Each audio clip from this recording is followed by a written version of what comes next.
প্রায় মিনিট 5 হবে। আমি পড়াতে এসে বসে রইলাম। এখনো ঈশিতা মানে আমার ছাত্রী আসার নামই দেখতেছি না। পড়বে না নাকি? ধ্যাৎ, ভালো লাগে না টিউশনি করাতে। মনে মনে এসব ভাবতেছি। কেমন আছেন স্যার? কেমন আছেন স্যার? আমার ভাবনার ছেদ ঘটিয়ে বলল ঈশিতা। এই তো আছি একরকম। তোমার খবর কি? ভালো। আজ এত সাজুগুজু করে আসার কারণ কি? কোথাও যাবে নাকি? না স্যার, আপনার জন্য সাজলাম আর কি। মানে? না স্যার, কিছু না। নাও বই নাও। আর এত দেরি করে আসো কেন? তোমার পরীক্ষার তো আর 4 দিন বাকি, তাই না?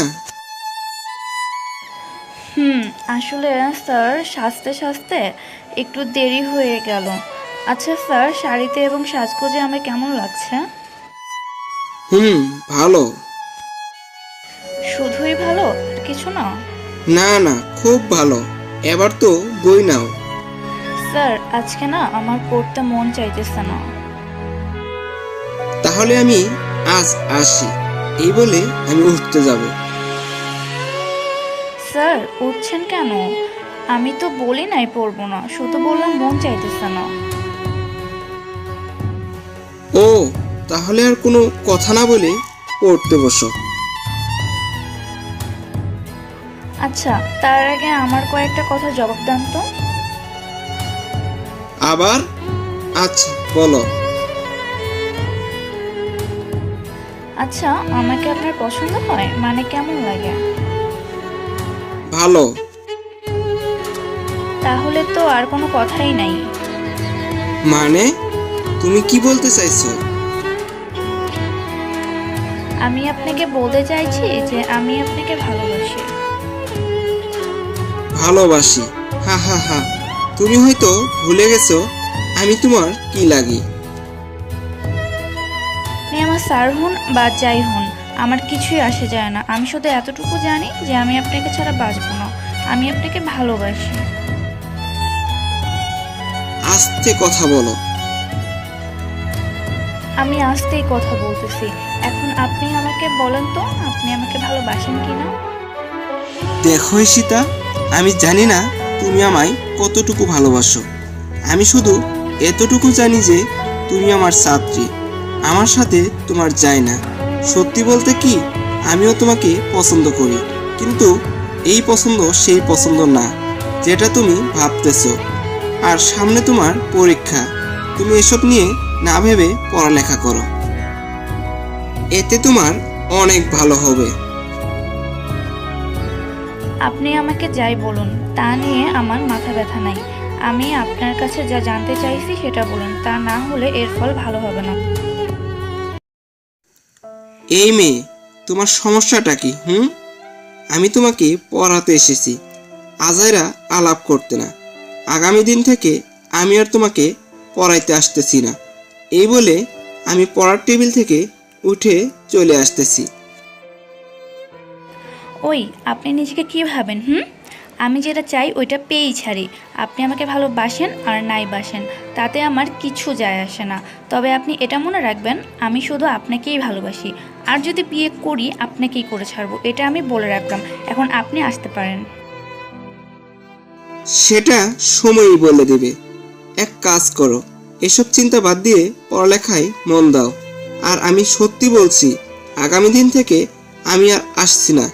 এই বলে আমি চলে আসার জন্য ঈশিতার রুম থেকে বাহির হয়ে আসলাম। তখনই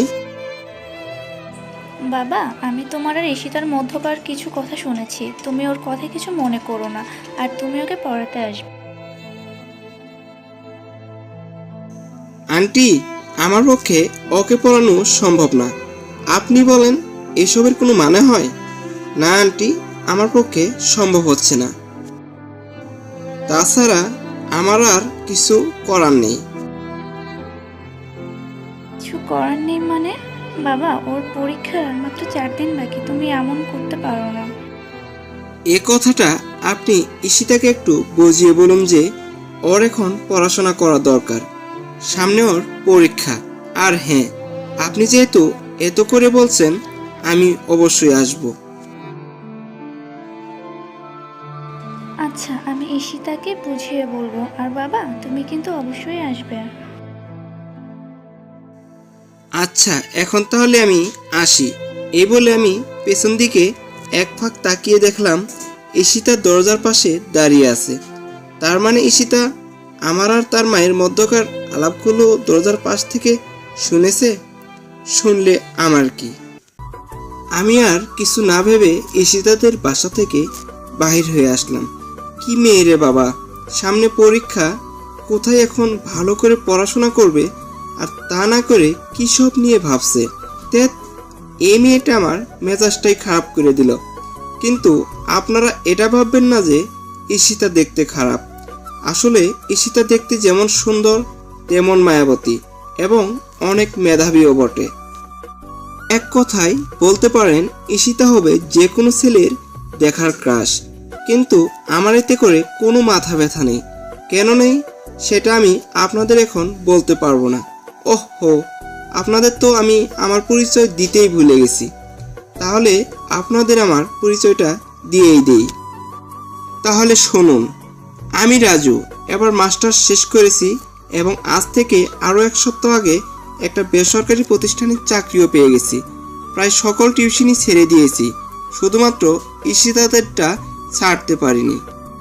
কেন পারিনি সে কারণটা হলো ঈশিতার সামনে ইন্টার ফাইনাল পরীক্ষা।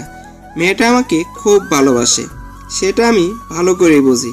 আর ওকে আমিও পছন্দ করি, কিন্তু এতে করে আমার কিছুই করার নেই। আজ থেকে 7 বছর আগে, ধরেন আমার ইন্টারের ফাইনাল পরীক্ষার পরেই আমি গ্রাম থেকে এই অচেনা শহরে এসে উঠি নিজেকে প্রতিষ্ঠিত করার জন্য। হ্যাঁ, আজ আমি পেরেছি নিজেকে প্রতিষ্ঠিত করতে। এমনও সময় আমার গেছে যে আমি না খেয়েও ছিলাম। এই শহরে এসে কষ্টটাকে আমার জীবনসঙ্গী হিসেবে নিয়ে আমার পড়াশোনা চালিয়ে যাই। আবশ্যক আমার পড়াশোনা চালানোর খরচ চালাতে এবং বাড়িতে টাকা পাঠাতে আমার করানো টিউশনিগুলোই এই পর্যন্ত ভূমিকা পালন করে গিয়েছে। এছাড়া আমার আর কোনো উপায় ছিল না। আপনাদের তো বলাই হয়নি, আমি হলাম একটা মধ্যবিত্ত পরিবারের বড় ছেলে। বাড়িতে আমার মা বাবা আর ছোট এক ভাই ও এক বোন রয়েছে। আমি আমার পরিবারের কষ্ট সহ্য করতে না পেরে এ শহরে আসি, আর আমাকে প্রত্যেক মাসে মাসে বাড়িতে টাকা পাঠাতে হয়। আপনারা হয়তো এটা ভাবছেন আপনাদের আমি কেন এসব বলছি। এসব বলার কারণটা আপনারা বুঝবেন আমার লেখার পরিপ্রেক্ষিতে। যাই হোক, আমি এবার ঈশিতার সম্পর্কে কিছু বলি। ঈশিতা হলো তার বাবা মায়ের একমাত্র সন্তান, আর মা বাবা তাকে খুব ভালোবাসে। টাকা পয়সার অভাব নাই, তাই ঈশিতা যা চায় তাই পায়। তবে এটা ভাববেন না মেয়েটা অহংকারী। আর তার মা বাবা হলো সহজ সরল মনের মানুষ। আমার মতে ওনাদের মতো মানুষই হয় না। আমি আজ 2 বছর ধরে ঈশিতাকে পড়িয়ে আসছি, তাই ওনারা আমাকে নিজের ছেলের মতোই দেখে। ওনারা আমার প্রয়োজনে অপ্রয়োজনে সব সময় পাশে থাকেন। আমি যতগুলি টিউশনি করাইতাম সবগুলো থেকে আমি এই টিউশনিটাতে যথার্থ পরিমাণে অর্থ পেতাম, যার কারণে আমাকে বাড়িতে টাকা পাঠাতে হিমশিম খেতে হতো না। আপনাদের তো একটা কথা বলাই হয়নি, আমার এত তাড়াতাড়ি চাকরি পাওয়ার পেছনে যার অবদান রয়েছে তিনি হলেন ঈশিতার বাবা। ওনার সহযোগিতায় আমি বিনা ঘুষে এবং বিনা পরিশ্রমে এত সহজে চাকরি পাই। কারণ বর্তমানে মামা খালু ছাড়া চাকরি পাওয়াই দুষ্কর ও ভাগ্যের ব্যাপার। আর সেটা আমাকে আপনাদের আর বুঝিয়ে বলতে হবে না, আপনার এসব ভালোই বোঝেন। আপনারা হয়তোবা আমার এসব কথা বলার কারণটা বুঝে গিয়েছেন। আর যদি বুঝে না থাকেন তাহলে আমি বুঝিয়ে বলি। ঈশিতাদের অবস্থান আর আমাদের অবস্থানের কথা তো আপনাদেরকে আমার আর বলতে হবে না। ঈশিতার বাবা মা আমার জন্য যা করেছেন তা আমার জন্য অনেক সৌভাগ্যের। এখন আপনারাই বলেন, আমার কি উচিত হবে ওনাদের সরলতার সুযোগ নেওয়া? এ সকল কথা বিবেচনা করে আমি ঈশিতার দেওয়া ভালোবাসার প্রস্তাব প্রত্যাখ্যান করি।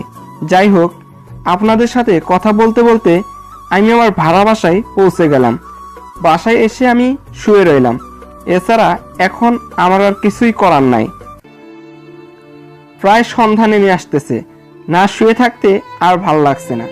না, আম্মুকে ফোন দিই। আম্মুর সাথে কথা বললে আমার মন ভালো হয়ে যায়। যেই ভাবা সেই কাজ। প্রথমবার রিং হতেই ফোনটা রিসিভ হলো। হ্যালো আম্মু, কিরে হঠাৎ এই অসময়ে ফোন দিলি? কিছু হয়েছে নাকি? আম্মু তুমিও না? আমার আবার কি হবে? ভালো লাগছিল না তাই তোমাকে ফোন দিলাম। ও আসলে মায়ের মন তো তাই। আচ্ছা, আব্বু নিলয় আর নিশি ওরা কি করতেছে? ওরা সবাই ভালো আছে তো? হ্যাঁ রে, ওরা ভালো আছে। তোর বাবা মসজিদের দিকে যাচ্ছে, আর নিলয় নিশি ওরা আমাকে আমার হাতে কাজে সাহায্য করছে। আচ্ছা, তুই তো মাস শেষ হওয়া ছাড়া আসবি না, তাই না? আচ্ছা মা, তুমি কাজ করো, এখন রাখি। রাখ। এই বলে ফোন রেখে দিয়ে আমি বাহির হলাম মসজিদের উদ্দেশ্যে। নামাজ শেষ করে বন্ধুদের সাথে কিছুক্ষণ আড্ডা দিয়ে বাইরে থেকে নাস্তা সেরে বাসায় এসে আবারও শুয়ে পড়লাম। বিছানায় শুয়ে শুয়ে ভাবনার জগতে ডুব দিলাম। স্যার, আপনাকে না আমার খুব পছন্দ হয়েছে। আমাকে আপনার পছন্দ হয়েছে? আমি পড়ানোর টেবিলে বসতেই এ কথাটা বলল সীতা। যদিও তখন আমি তার নামই জানতাম না। আমি অবাক হয়ে তার দিকে তাকিয়ে রইলাম। কি মেয়ে রে বাবা, কোথায় আমায় স্যার হিসেবে সালাম দিবে, অথচ তা না করে আমাকে এটা কি বলল? কি হলো স্যার, কথা জবাব দিলেন না যে? নাকি আপনি কথা বলতে পারেন না? এই যে আমি তোমার স্যার হই, ঠিক আছে? আর যা বলবে তা কথার লিমিট রেখে বলবে। স্যার, আমি কি আপনার সাথে খারাপ ব্যবহার করে ফেললাম নাকি? আসলে তা না, আর এতে করে তোমার মন খারাপ করার কি আছে? আসলে স্যার, আমার আব্বু আম্মু বলে আমি একটু দুষ্টু প্রকৃতির মেয়ে। আপনি কিছু মনে করবেন না, আমি আপনার সাথে মানিয়ে নেওয়ার চেষ্টা করব। আসলে আমার এখানে বলার মতো কিছুই নেই। এখন নাও, বই নাও। সে কি স্যার, আমরা এখন একে অপরের অপরিচিত। কোথায় এখন আমরা পরিচিত হব, আর আপনি কি না বই নিতে বলছেন? আচ্ছা সরি, এখন বলো তোমার নামটা কি? সে কি স্যার, আপনি আমার নামই জানেন না? আমার নাম হলো ঈশিতা, এবার ইন্টার ফার্স্ট ইয়ারে পড়ি। আর আপনার পরিচয় বলতে হবে না, আমি আপনার পরিচয় জানি।